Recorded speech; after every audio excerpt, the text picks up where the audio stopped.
All right, so the wait is over, ladies and gentlemen. We now have the official details for the new Navi GPU that's going to be powering the PlayStation 5 and, of course, the Xbox 2. We also have details for The Last of Us Part 2, Ghost of Tsushima, and, of course, Death Stranding, with the official release dates possibly being for revealed for this particular week. Ladies and gentlemen, it's going to be a pretty busy week, so without further ado, let's go ahead and just get into this video. Let's start with this AMD presentation. Let's get into this PS5 specifications, and hope you guys enjoyed the video. Help a brother out by hitting that like button and sharing it around. I do appreciate you guys, and I will see you guys on the next upload. Thank you guys so much. Shout out to all the new faces, and yeah, hope you enjoy. Let's go ahead and begin. Forward.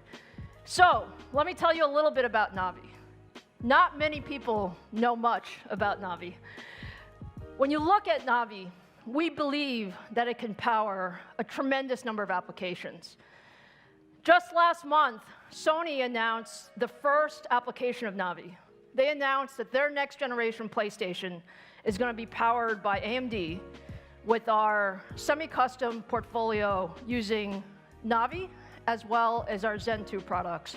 And I can't tell you how excited we are to do that. When you think about the vision of Mark Cerny at Sony, he's really looking at revolutionizing the console era for the next decade.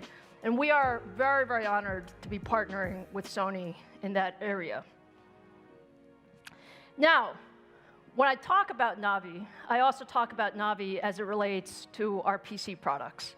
And I want to tell you a little bit about what makes Navi so special. There are really a couple of things. First, Navi has an all-new 7-nanometer RDNA architecture, Radeon DNA. This is different from GCN, and I'm going to talk more about why it's different and what it does for us. Navi's also focused on gaming. Like I said, responsiveness, performance, and so faster clock speeds, higher gaming performance, lower power. And Navi is also the world's first gaming GPU that has PCI Express Gen 4 enabled. So let me tell you a little bit about RDNA.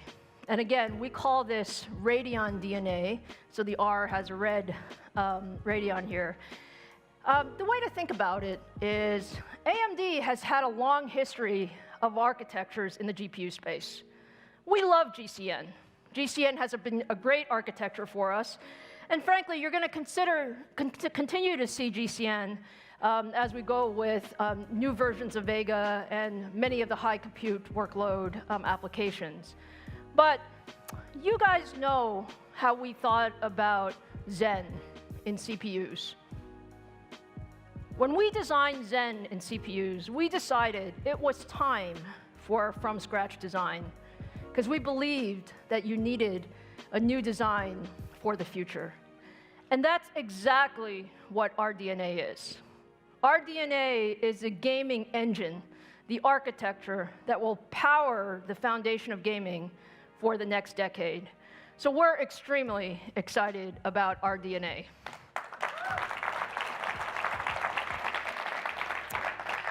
Now, we have so much to talk about as it relates to RDNA. My friend David Wang is sitting right here in the front row. You can ask him all the questions. But let me give you a preview of what makes RDNA so special. RDNA is significant new capabilities. It's a brand new compute unit design. And the idea here is to optimize that compute unit for the future of gaming. And it's really focused on efficiency and increasing the number of instructions we could do per clock. We also have an all-new cache hierarchy, and that's all about making gaming more responsive, reducing the latency, getting higher bandwidth, getting lower power, doing more. And the third point is we streamlined the graphics engine. And this is really bringing the architecture together and optimizing for performance per clock as well as higher clock speed. So when you put all that together, let me just give you a couple of numbers so you get an idea of how special RDNA is. When you look at the architectural improvements of RDNA in our first generation compared to our Vega gaming generation, what we see is 1.25x performance per clock.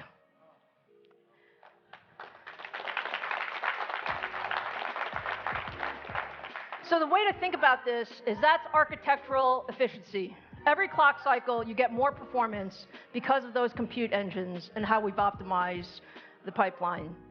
And then when you put that together, both the architecture, the design capability, as well as the number of instructions we could do per clock. We also have an all-new cache hierarchy, and that's all about making gaming more responsive, reducing the latency, getting higher bandwidth, getting lower power, doing more. And the third point is we streamlined the graphics engine. And this is really bringing the architecture together and optimizing for performance per clock as well as higher clock speed.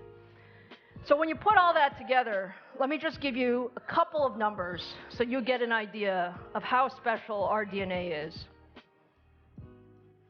When you look at the architectural improvements of our DNA in our first generation compared to our Vega gaming generation, what we see is 1.25x performance per clock.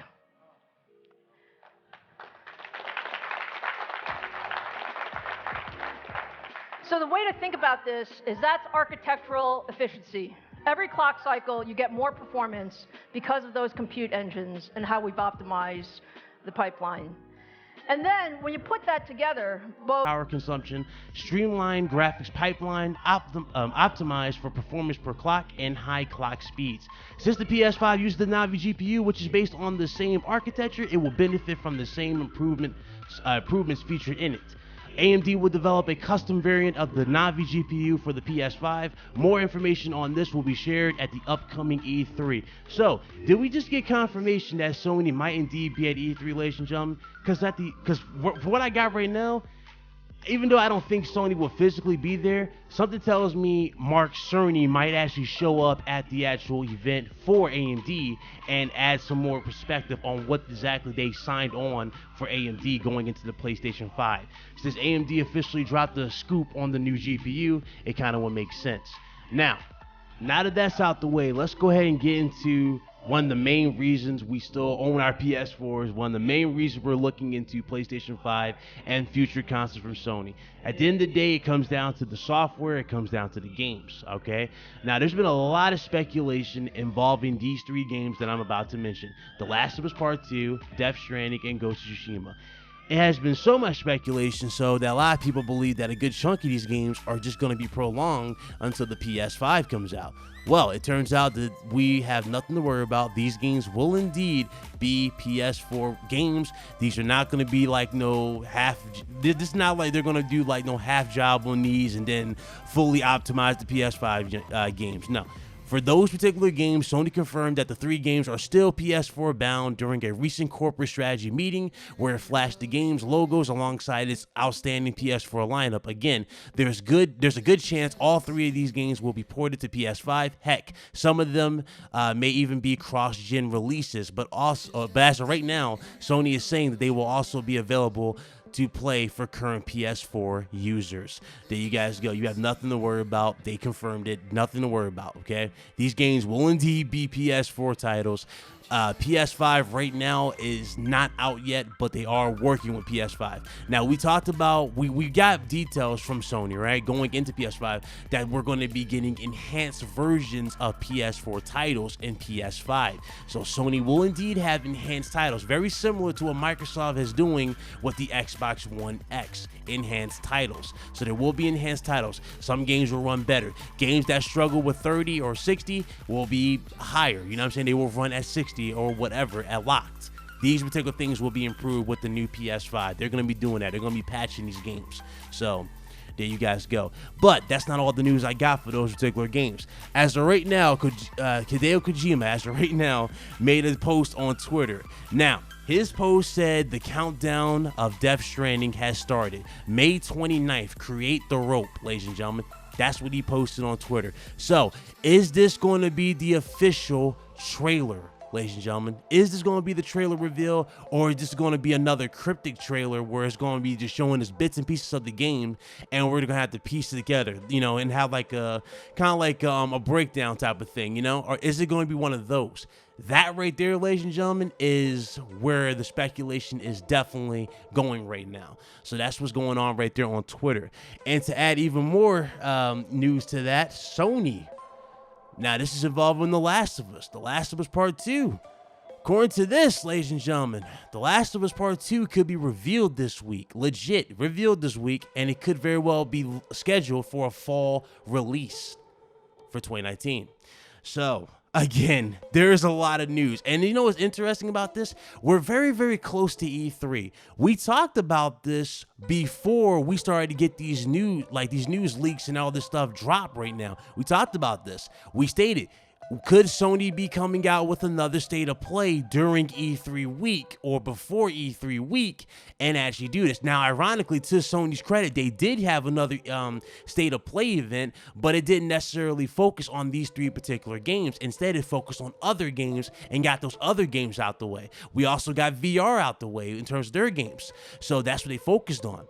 After that, they pretty much, that was it. It went quiet. We didn't know anything else going into The Last of Us Part 2, Death Stranding, or Ghost of Tsushima. So the fact that we got these particular leaks and everything of that nature is pretty damn telling. And if they're going to do it like this, then this is definitely the perfect time to do it. E3 week is almost here. Literally, we're almost at E3.